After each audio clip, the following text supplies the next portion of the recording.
Hello and welcome once again to the Alnwick Castle Podcast. I'm Deborah Beecroft. And I'm Daniel Watkins. And today's episode continues our series exploring Alnwick Castle's connection to the Wars of the Roses, but not just that.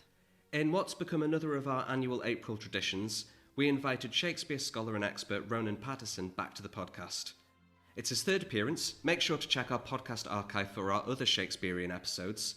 And this time we wanted to talk about how Shakespeare handles the Wars of the Roses, characters like Henry V, Henry VI and Richard III. And as always, we learnt a lot from Ronan and hope you will too. Please enjoy.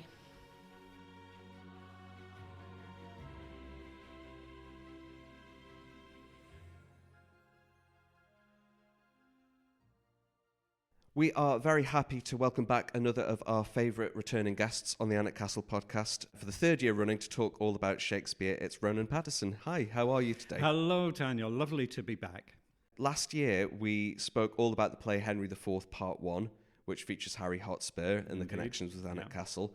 But we're moving forward in time a little with you this year, and as part of our big series on the Wars of the Roses in 2024, we're thinking about Shakespeare's Wars of the Roses. Aha, yes. Yeah, it's interesting that you're thinking of them because of all the plays that Shakespeare wrote, they are some of the least studied and least performed these days.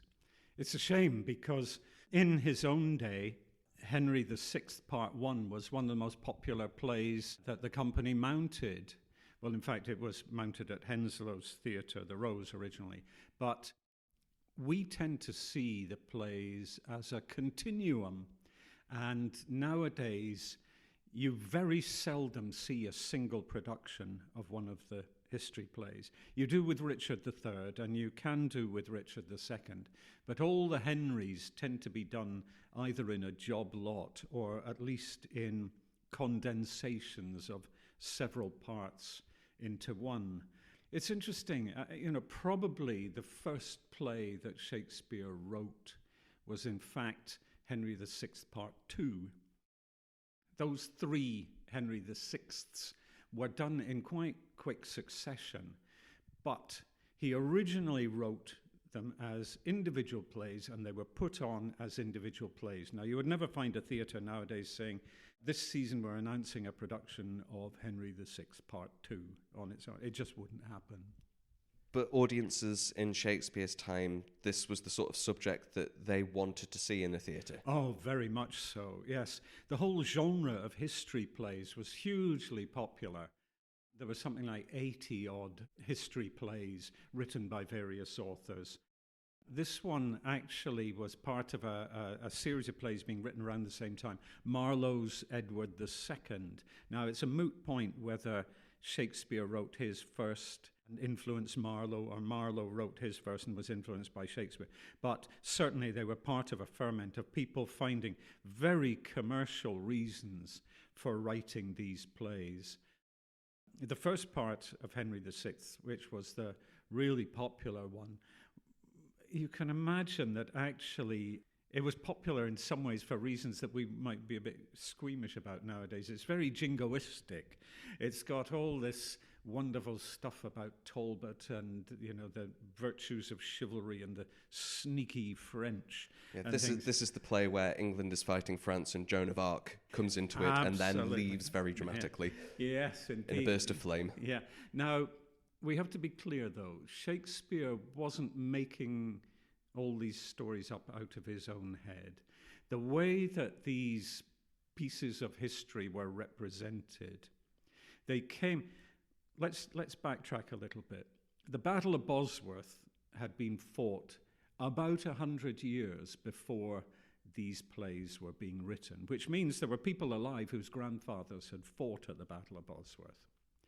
But with the arrival of Henry VII and the Tudors on the throne, there was a great campaign to legitimize their legacy.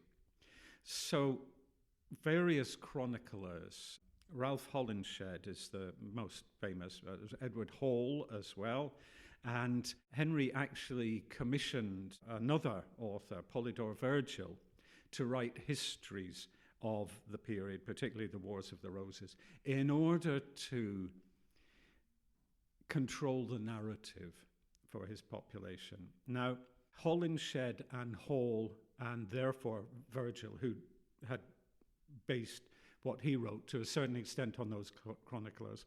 And also, I should be mentioned, Sir Thomas More, who had written the account, for instance, of Richard III, which Shakespeare ultimately based his version on. These were all basically propagandists for the Tudors. And there are a number of very contentious assertions in the course of the narrative. The picture that we have of characters like Richard, the pictures that we have of some of the other figures are very heavily slanted. There are lots of incidents in his, for instance, the killing of children. There are a couple of places where historical figures who were actually killed in battle are seen actually being executed afterwards by the three Yorkist brothers. Terribly poignant scenes. And of course, the ultimate scene like this is the murder of the princes in the Tower of London, which I'm sure we'll come to in a little while. Shakespeare was taking these chronicle sources. So what Shakespeare wrote was his interpretation and condensation and adaptation of what Holinshed and Hall had written, which was, at least in places, based on what Thomas More had written. Those were all very much written to a brief from the king. So, for example, you mentioned Joan of Arc, Joan La Pucelle, as she's called in Henry VI, Part 1, is seen in very negative terms. She's seen as a witch.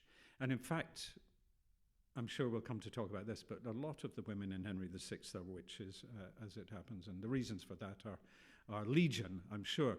But Joan of Arc, for instance, is seen as deceitful, as brash, as just a thoroughly unpleasant character. And when she's eventually captured, she tries to defend herself in a very frightened, dishonest manner.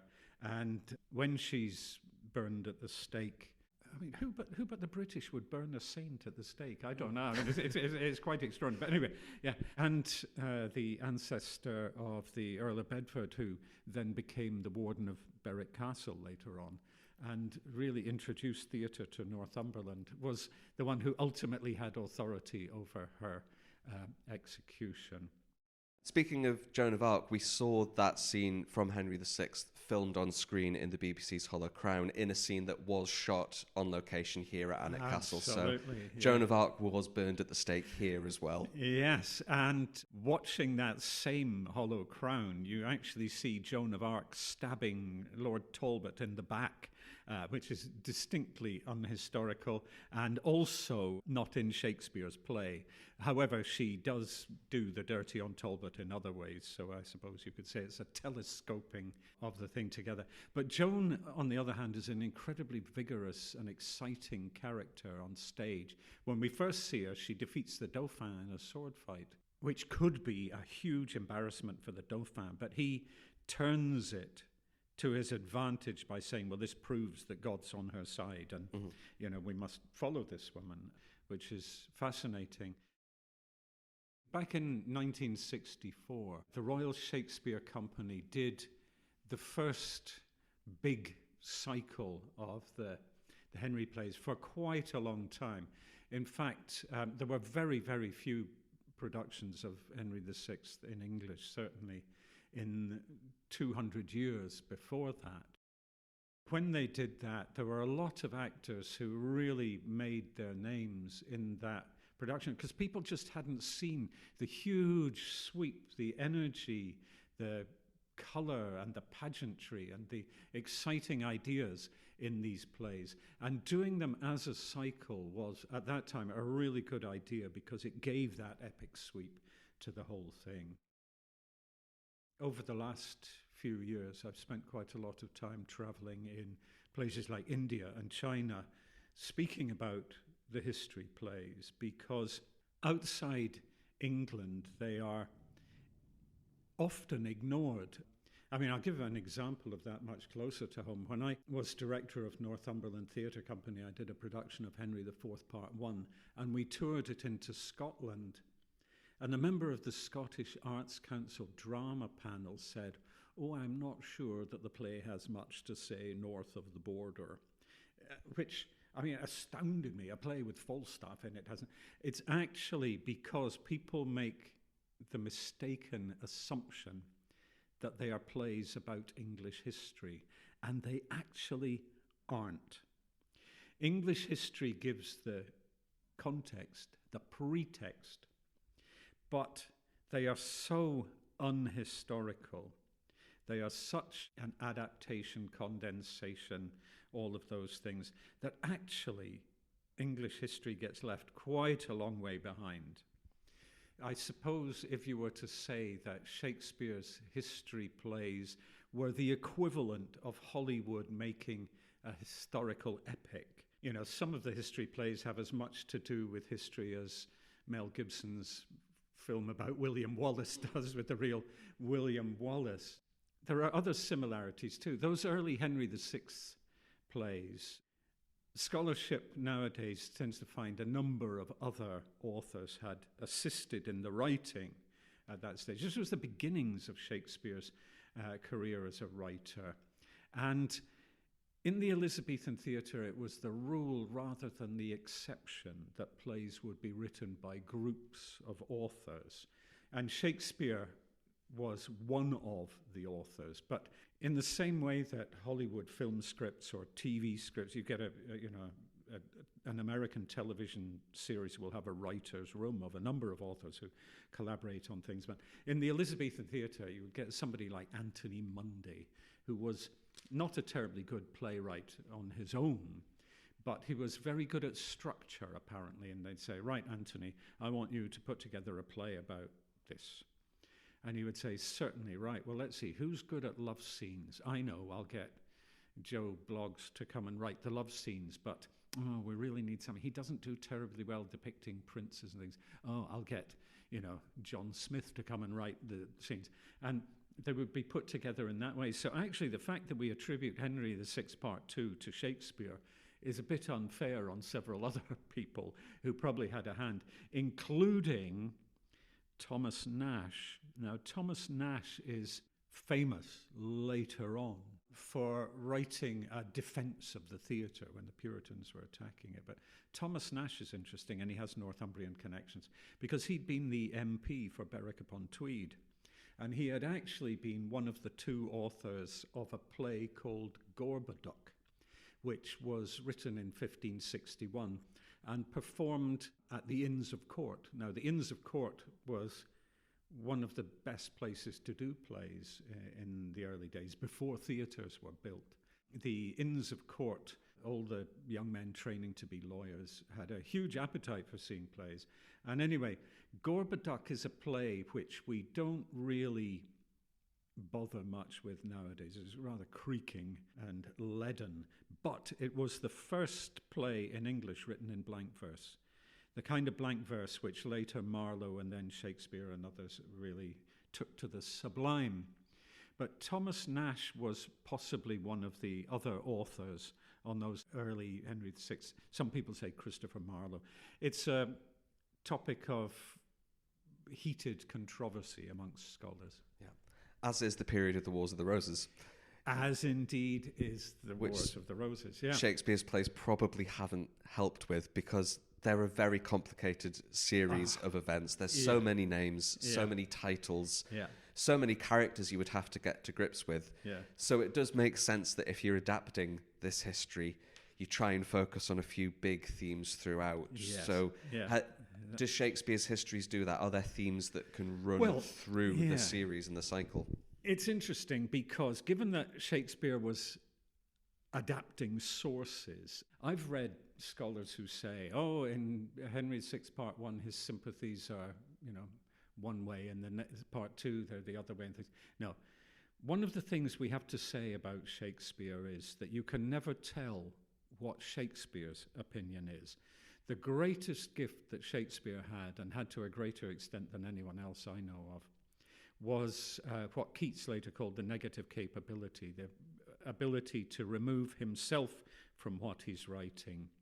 In a time before psychology had even been dreamt of, when human behavior was considered to be to do with the imbalance of fluids in the body, Shakespeare had such an insight into people that every single character he writes, from Iago, which is the longest one, down to a messenger with one line, is written from that character's own point of view and is consistent and believable.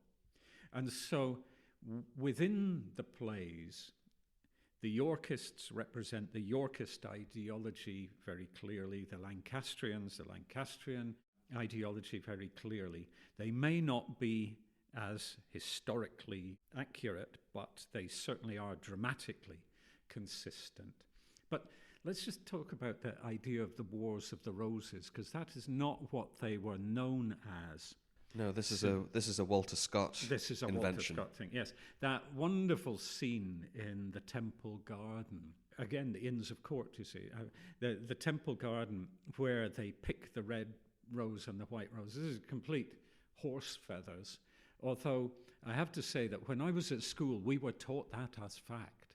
I mean, Shakespeare has so completely replaced the actual historical narrative that generations of school children believe they did that, and believe that the Lancastrians wore red roses and the Yorkists wore white roses. I mean, there was only one commander that did wear a white rose, and they had all sorts of other badges. But anyway, the Wars of the Roses, which, as you rightly say, was the title given to it by Walter Scott.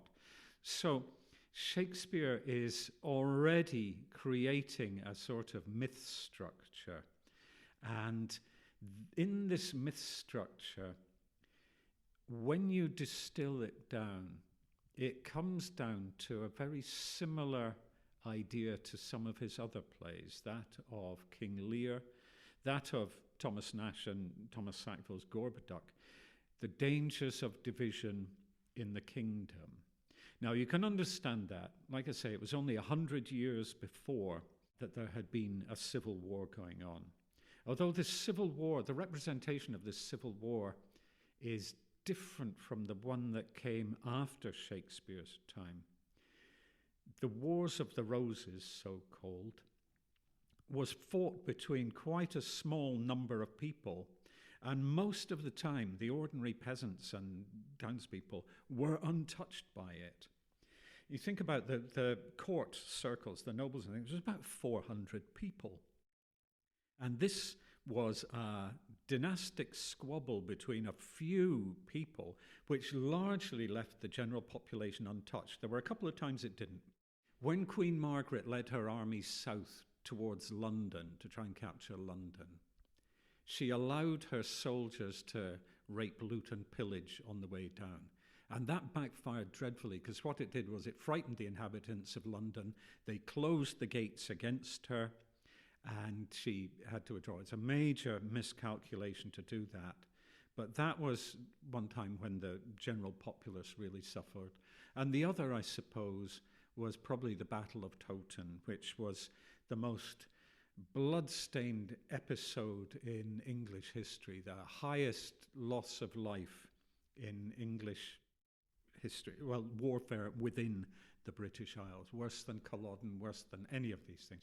The Battle of Towton, which was fought in a blizzard and had something like 50,000 people involved in it, including 3/4 of the nobility of England were involved in that, and there weren't 3/4 of them left at the end of it. No, we're not. We were 2 Percy short by the end of that battle. Yes, I mean, the Percys took a bad turn on the day of the Battle of Towton. But, you know, this squabble, it originally began not as a grab for the throne. Originally, it was to control the king.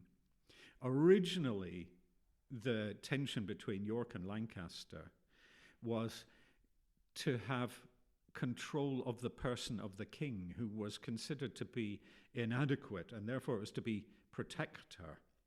And it took a while before Edward actually walked into Parliament, put his hand on the empty throne. It took a while before that happened, and it kind of backfired a bit when he did that. But originally, it wasn't even to say, I am going to be on the throne and you are not. Because this thing of the divinely appointed king was still strong, in spite of what had happened to Richard II, or maybe even more so because of what had happened to Richard II. The events of Richard II's reign, the events of Henry IV and Henry V, they play into what happened in history. Yeah. But those plays are written after the Henry VI plays. That's right. Yeah. That's right. Yeah. I mean, we don't know whether Shakespeare actually conceived of it as a sort of national epic in the way that, for instance, the Mahabharata or the Ramayana are in India, or other countries have their national epics.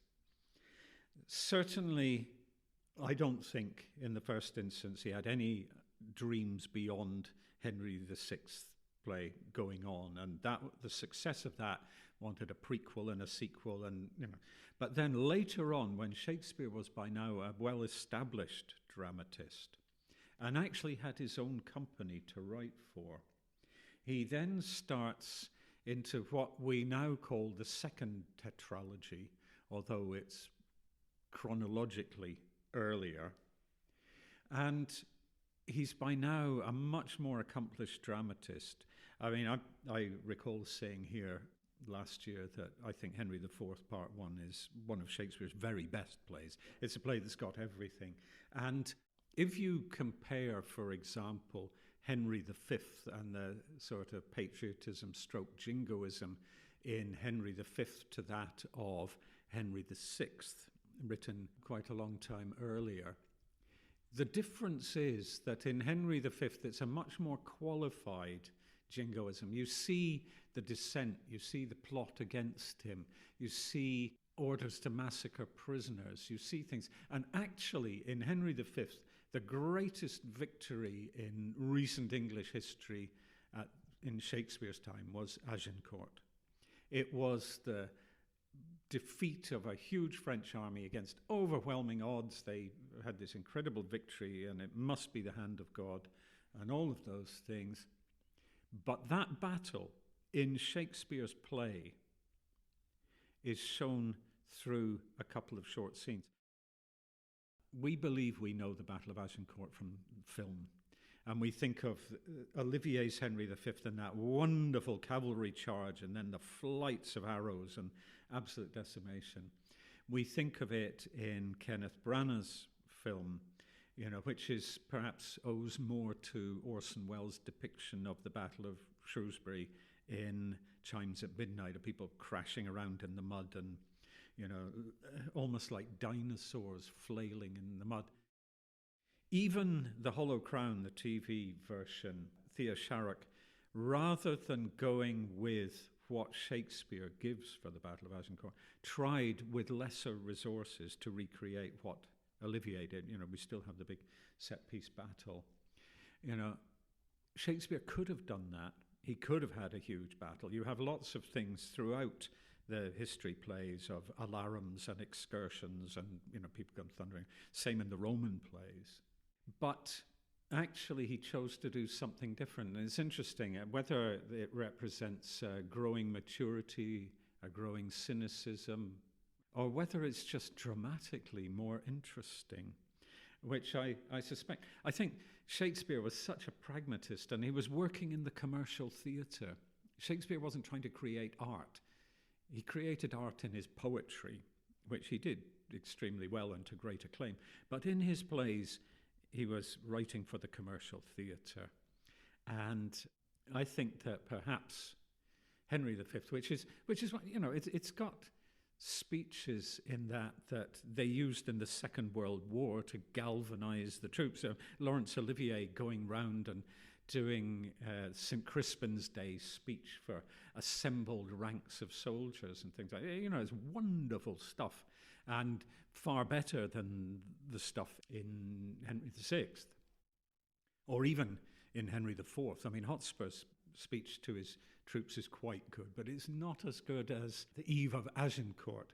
So Shakespeare's growing ability to give those big moments, but also his awareness that that is performance, and the reality of war is something different, is something much more maturely shown in Henry V. So the big moment for him there is the bit leading up to the fighting, not the fighting itself. Is that something that is seen throughout some of the other battles? Because we've got the Battle of Wakefield, we've got the Battle of Bosworth. There's a lot of fighting in the wars after Agincourt. Yes. Well, there is. And, I mean, it's interesting because the Wars of the Roses really came out of the 100 Years' War. The tensions, the damage done to England by the loss of the French Empire, really those tensions led to the split in England. And I mean, in Henry VI Part 1, we're shown that the defeat of Talbot, for instance, is caused by division between the English nobles. The English nobles are asking for permission to fight each other rather than fight the French. And, they're saying if, reinforcements had come, we wouldn't be standing here looking at the body of Talbot and his son.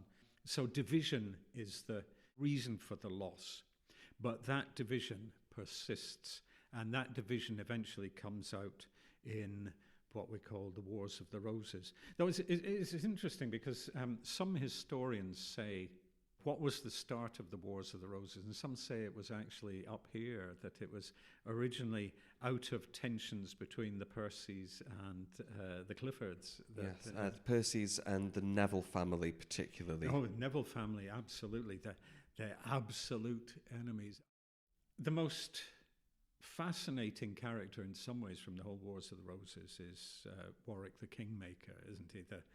Who switched sides famously, and in the end comes to a bad end. But the Percys, actually, the Percys are often there or thereabout, but actually in the Henry VI plays, they don't have as prominent a role in history as they actually did.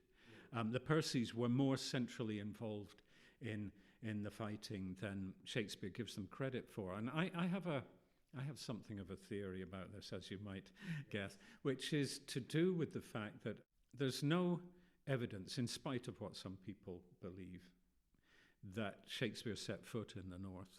I mean, some people say he was a schoolmaster in Lancashire, and I've had very erudite and interesting conversations about this with some scholars, but actually there isn't, I don't think, any clincher evidence that he set foot in the north.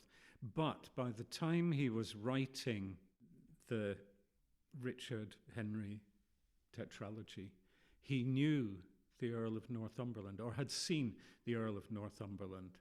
And the Wizard Earl, as we call him, was a character much in evidence down south. And as we said last year, my belief is that the Wizard Earl was actually the model for Harry Hotspur, because the historical Harry Hotspur is so different from Shakespeare's Harry Hotspur. So it is perhaps understandable, although of course I can't prove it, but it is my suggestion that possibly greater familiarity with the Earl of Northumberland, who later on he was a neighbour to in the Blackfriars.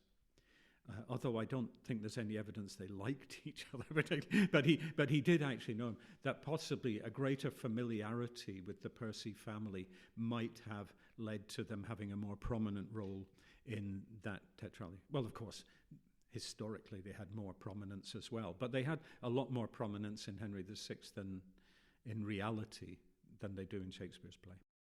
Funny that you should mention that, because I have a copy of Lions of the Red Rose here, the new book about the Percys and the Wars of the Roses, talking about the Battle of Wakefield. Mm.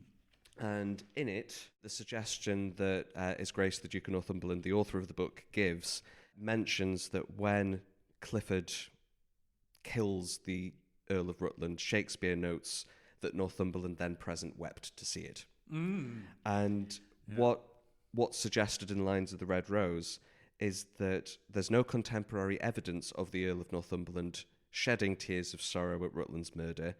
So maybe this is Shakespeare seeking to present the Percys in a more kindly light because of their status during Shakespeare's writing career, because of the 9th Earl of Northumberland, the Wizard Earl's prominence, and then closeness geographically to Shakespeare. Possibly this is Shakespeare making them look slightly better to maintain a good relationship with an influential family. Yeah, well, that's interesting. Yeah, no, that's certainly very tenable. Yeah. We've talked about historical accuracy. We've talked about people coming in and out of prominence. We've talked about changing things and dramatising them.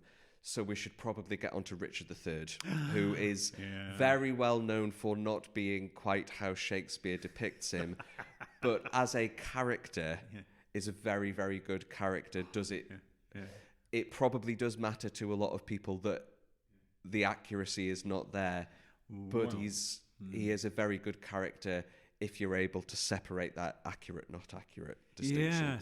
Yes. Richard III is one of the great pantomime villains of history. I mean, he's much more than a pantomime villain, but he certainly has he's almost like Mr. Punch in some ways, isn't he? Yeah. But Richard III is so vivid. You know, to take an unrepentantly evil character and make him so much more attractive than anybody else in the play. Over the years, when the Henry plays have generally not been done terribly often in other countries, Richard III has managed to be an extremely popular choice. I'm thinking of a wonderful production at the Schaubühne in Berlin a few years ago. I remember seeing a French production a number of years before that. And certainly in the great period of romantic acting, the days of Edmund Kean and others, Richard III was the one that everybody wanted to play. And Richard III was where David Garrick, I think, got his big break. I think I'm right in that. But anyway, certainly one of his great triumphs was Richard III. Richard III is unusually for Shakespeare, he opens the play. Usually in Shakespeare, everybody talks about the leading character and then he appears, so there's a build-up to his entrance. And this is one of the great openings of a Shakespeare as well. It's one of the most famous ones. When Olivier did it on stage, and old though I am, I'm not old enough to have seen that, but in the theatre, what happened was there was a spotlight on the proscenium arch, and this hand, like a spider, came round the proscenium arch and grabbed it and pulled, and out came Richard like a spider, which is, of course, what he's described as by the queens in Act 4, Scene 4.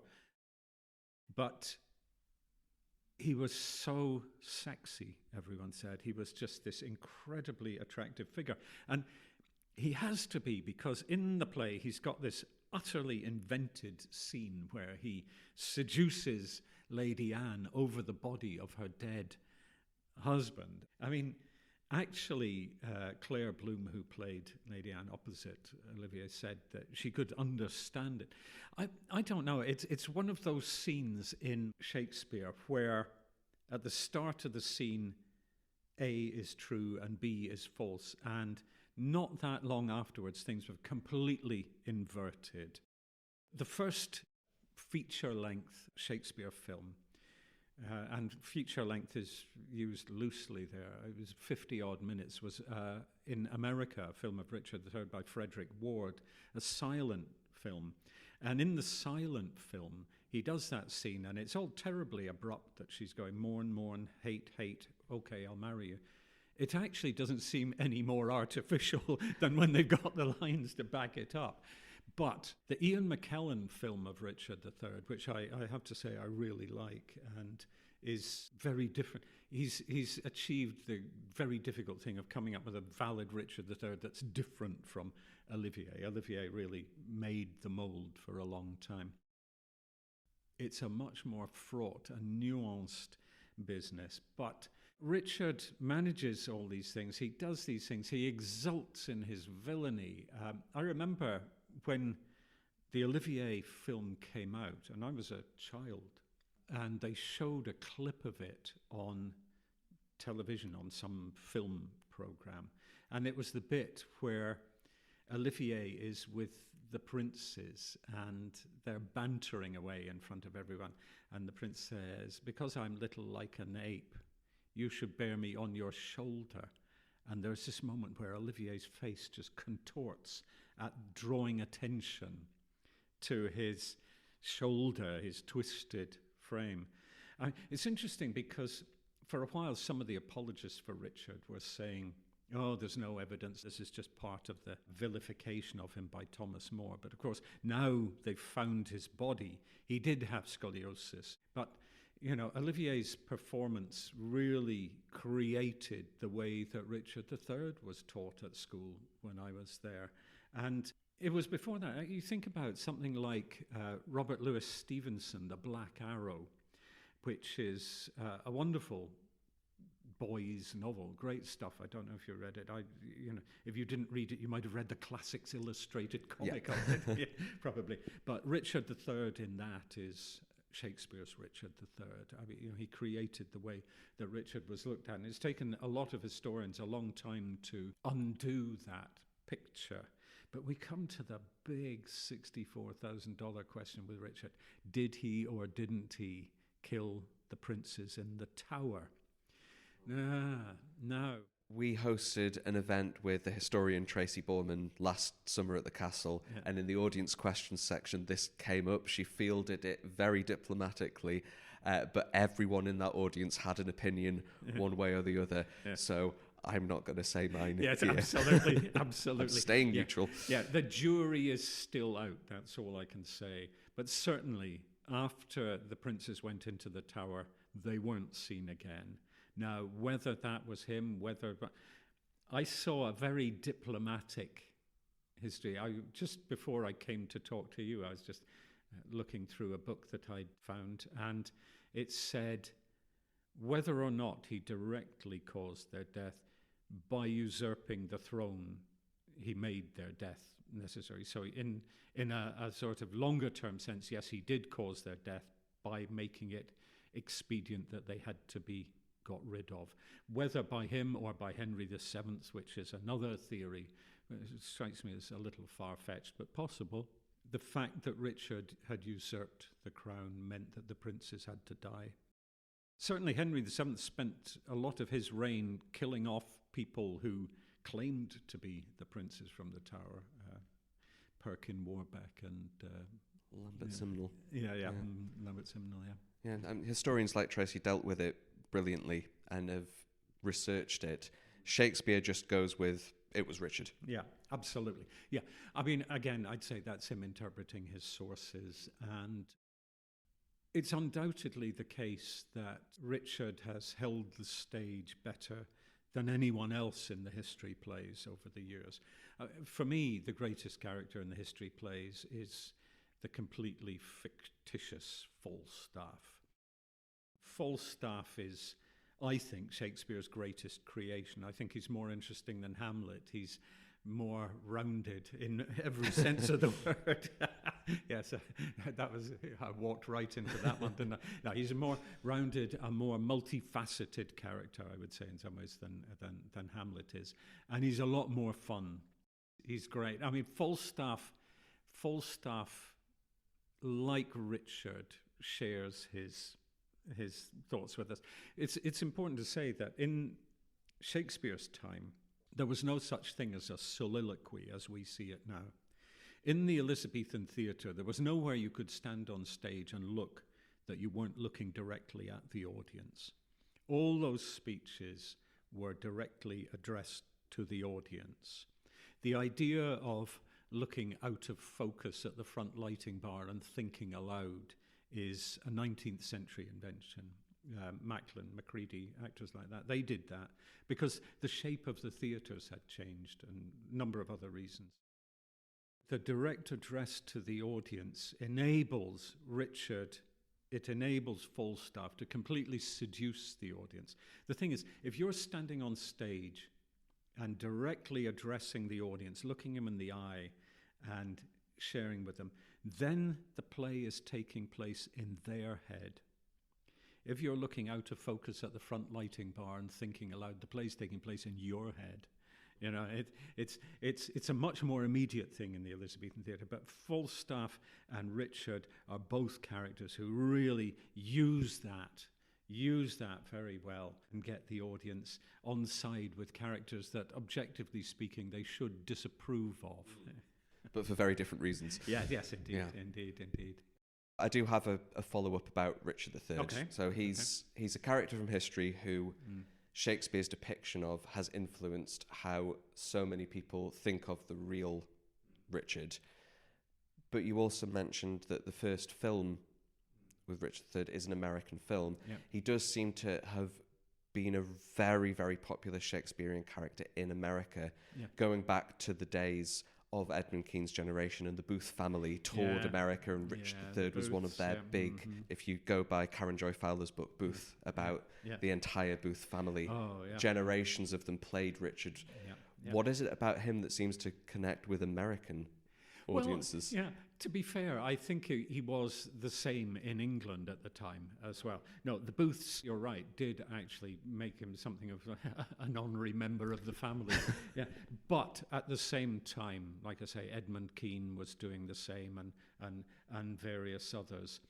I mean, it's a gift for an actor to be able to exult in your villainy and talk directly to the audience and seduce them, as I used the word before. I mean, he is. But if you look around the world, I mean, I actually, when I've been traveling, speaking about Shakespeare in different countries, they often haven't done the histories at all, or have only glanced at them, as I said earlier, because they believe they're about English history, which they're not. And I've been saying, look at the characters in these plays. What these plays are about is not English history, it's Shakespeare's view of history. It's Shakespeare talking, right? Jan Kot, the Polish scholar who turned Shakespeare criticism on its head in the 1960s, says that they are not about English history, they are about history. They're about the mechanism of history. In Elizabethan times, medieval times, Elizabethan times, they had this idea of the wheel of fortune, that as one rises, another falls. And the plays go through their cycle saying there's usually an Edward, there's usually a Henry, there's usually a Richard, and they're changing places. And it really shows the march of that historical process. And in a way, you can say, well, I mean, certainly I think that's a very good way of looking at it, that the plays are about history and how history works rather than specific details. So I've been saying to Chinese or Indian audiences or whatever, look at these plays. Don't worry that you don't know the English history. It wouldn't necessarily help you if you did, because this is a view of history that Shakespeare has created on the basis of a fictitious view of history in the first place. I'm looking through Lions of the Red Rose again, because within it is an illustration of Edward on Fortune's wheel, which has him flanked by his brothers Clarence and Gloucester, the future Richard III, and the church and the army are around him. And that's from a manuscript dating back to the 1460s. Yeah. So these ideas are like a wheel. The cycle does continue. But who's not in that illustration, and among the characters we should talk about, are the queens. The queens. There are important women in these plays, in the history as well. But like with Richard III, they're not always treated accurately. Can you talk a little bit about Margaret of Anjou and the women of the wars? Yeah, the women in general. It's interesting because Henry VI plays were written not for Shakespeare's own theatre and his own company, but they were originally put on under Henslowe. Now, the importance of that on a practical level is they hadn't developed their scheme of apprenticeship for the boy actors thoroughly by then. So the women are often less rounded. I don't want to use the word caricature because they're not caricatures, and very good actresses have shown us how they're not caricatures. But a lot of the women are accused of witchcraft in the Henrys. I mean, Joan, of course, but the Countess. And there are a number of witches. Feminist scholars look at the Henry plays and are very scathing about the female characters. But that does not take into account how vivid they are in the theatre. The most vivid of all, of course, is the she-wolf of France, Margaret. And in that RSC 1964 Wars of the Roses, when I was 10 years old, Margaret of Anjou in that was played by Peggy Ashcroft. She was just amazing. And to go from, in the course of plays, this young bride to this aged hag cursing Richard is quite extraordinary. It's a wonderful scene, Act 4, Scene 4 in Richard III, where there are the three of them together, and, I had a Richard until Richard killed him, you had a, wonderful, wonderful scene. Utterly fictitious, utterly made up. But again, what an extraordinarily vivid, powerful, passionate moment. And where the scholars who deride the portrayal of the women in the plays, I think, get it wrong, is that they're looking at the page rather than the stage. As I said, La Pucelle is an incredibly vivid character in the theatre. And the same is true of some of the others. I suppose even at the end of Henry V, the French princess, at the end of Henry V, where she's got that lovely little scene with the nurse in French and she's trying to learn English words and things. I mean, it hasn't got much to do with the course of the play. It's just a lovely little scene. And for two boy actors to be playing that scene is really quite an opportunity. I think, the idea that a boy actor played Margaret of Anjou is interesting. I've given a number of talks. In fact, I gave a lecture to a Japanese university on Sunday online about boy actors in Shakespeare. And there is controversy. Most people think that boy actors played all the women's parts, but some people think that adult men played some of the older characters, like Volumnia in Coriolanus and Margaret of Anjou in that context. I don't know. The thing is that the boy actors were not young lads. Boys in Shakespeare's company might be up to the age of 21. Boys' voices broke much later in those times, probably because we eat more protein nowadays. That's one of the theories. But so you should be thinking of these boy actors perhaps more like the age of people graduating from drama school, which is effectively what they'd done. They'd had perhaps a 7-year apprenticeship in Shakespeare's company, learning their trade, and they could portray someone like Cleopatra possibly very well, undoubtedly very well, or Shakespeare wouldn't have written parts like that for them. Margaret of Anjou and Volumnia are the two characters that I wonder if maybe there were adult males who had done it. And of course, the adult male actors would all have played women's parts when they were young, right, in any case. And in other great traditions around the world, I went to Kabuki theatre in Tokyo, where the onagata, they call them, the male actors who specialize in female roles. Extraordinary. I mean, absolutely extraordinary. Wonderful, totally believable, without being camp or a drag act or something. Just very, very good. And so it might have been that Margaret was being played by an adult, although most scholars would say it would have been a boy. So we've got vivid female characters, we've got great villains, we've got big speeches, we've got characters who have been largely invented, like Falstaff. We've even got Percy's in there. Yeah. It seems like these plays have got a lot going for them. My final question is probably, do they deserve a better reputation than the Henry VI's currently generally have? Yes, undoubtedly. The thing is that nowadays they're only really done, the Henry VI plays are only really done as a block. I think it would be hard, as I said earlier, to do, Henry VI Part 1 on its own. Well, Henry VI Part 1 you probably could. You undoubtedly could do them, but would anyone come to see Henry VI Part 2? They're saying, I've missed Part 1. Oh, there's not part. If you say, on the other hand, we are doing the entire cycle of the Wars of the Roses, people will come and see that. It's also, they tend to be done in historical costumes. The English Shakespeare Company did them in more eclectic sorts of modern dress and things like that. But the fact that they tend to be done in medieval costumes is sometimes seen as off-putting. I don't know. One of the things that people have always tried to do is find a way to make a video game of Shakespeare. And it's almost impossible to do this because most Shakespeare plays depend on one decision, and a video game needs lots and lots of them. And I used to go and speak at conferences and say, look, if you want to do that, take the entire cycle of the histories. You've got all these different levels. You can come back as your son if you get killed, and there are lots of decisions there.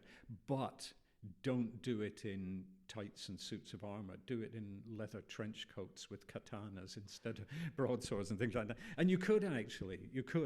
And in fact, there is a Japanese manga version of the histories which does set them in a much more kind of cool fashion. And you can do that. But the thing is, you could actually set these plays in a Star Wars context. You could do it in all sorts of ways, because actually what they say is it's about power, it's about treachery, it's about alliance, it's about loyalty, it's about duplicity, they're about all of these different things which are absolutely universal human themes. And the fact that they are set in a period of history, no modern audience could look at all those lords on stage and tell who was who, really, could they? I mean, they don't know who Somerset is or who Norfolk is or whatever. They don't know that. You've got all these figures. They could be in any time, in any place, I would say.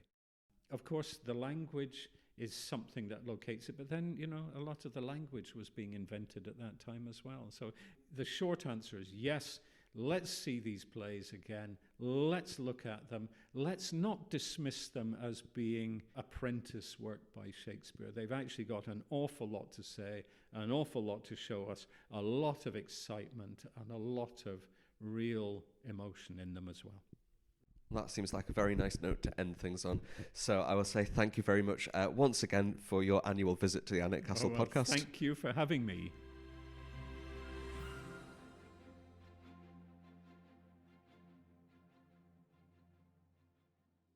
If you'd like to hear our other Shakespeare podcasts, you'll find them in the Alnwick Castle Podcast feed. Look out for episode 8 about the castle's connections to Shakespeare, and episode 33, which focuses on Henry IV Part 1. And if you enjoyed this episode and would like to leave us a 5-star rating or review wherever you get your podcasts, we'd appreciate it very much. We'll be back in 2 weeks with another aspect of Alnwick Castle's history. Until then, I've been Deborah. And I've been Daniel. Thank you very much for listening, and goodbye. Bye.